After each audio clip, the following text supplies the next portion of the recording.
Thank y'all for rocking with me on another year of Vlogmas, or the 12 days of Christmas, the Diva's 12 days of Christmas. By the time y'all see this, it will be Christmas Eve, and I should be at home with family in Charleston, South Carolina, which y'all know they live about 3 hours away from me. Again, thank you to everyone that tuned into all the vlogs. This took a little time and patience because working 2 jobs and trying to record and upload, it's a lot, but it's something I enjoy doing. And I just want to thank y'all. And my brown butter black bottom sweet potato pie, I'll have the recipe linked below, and y'all can make it for New Year or whatever day. And again, I just wanted to come on here and say happy holidays from my family to yours, and I'll see y'all. All right, y'all, for this working lady, this was a 3-day process, y'all, but my sweet potatoes came directly from the farmer's market, so I have to dust them off, meaning I have to wipe them down and pat them down, but generally you don't have to do that. And I'm going to put them in the oven to roast on 350, y'all. And once an hour and a half passed by, me enjoying the cocktail, but an hour and a half, I turned the oven off and let them sit there overnight. And I'm just showing you my very, very simple ingredients, y'all. Don't put too much thought into cooking, y'all. That's what I think what some people go wrong at. Okay, my potatoes are out the oven. Well, this is the next night, and you see the juices on the bottom. That's why I like to roast my potatoes versus peeling and boiling. It's too much work. Scoop the flesh inside a bowl. Get the butter on the stove. The butter is browning, y'all. I'm doing a brown butter sweet potato pie. I want a nice amber color. While the butter is going, I'm whipping some egg whites. Yes, I separated my eggs and my yolks and my whites for a lighter, fluffier pie. But watch that butter because you want that amber color.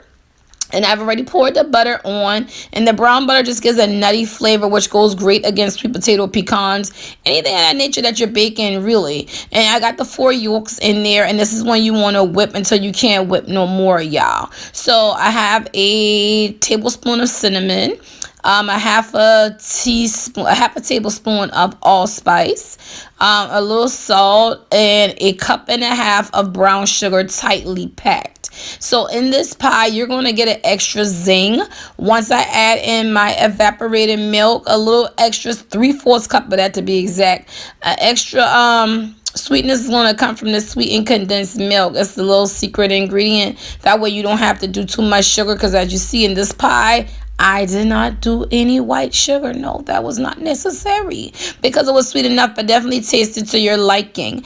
And I have the stiff egg whites, and I'm going to go ahead and fold that in. Now, once I got that all together, I covered up this filling and put it in the fridge.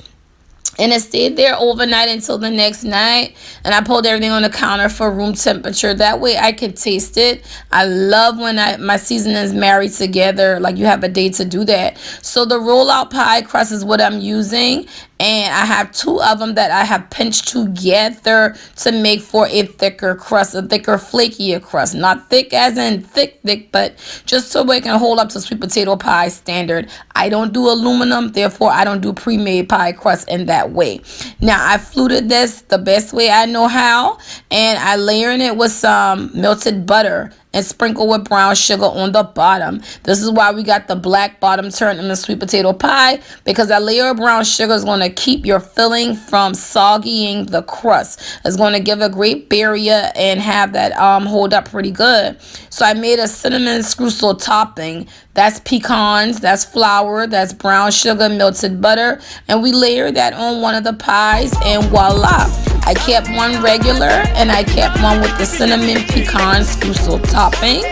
And these are going down to Charleston with me for the holidays, y'all. So the recipe will be linked below, and I will see y'all on the next video. And again, catch my bonus vlog, my family Christmas party. Y'all know how we turn out. This is my 3rd year doing it, and I will see you all on the next video.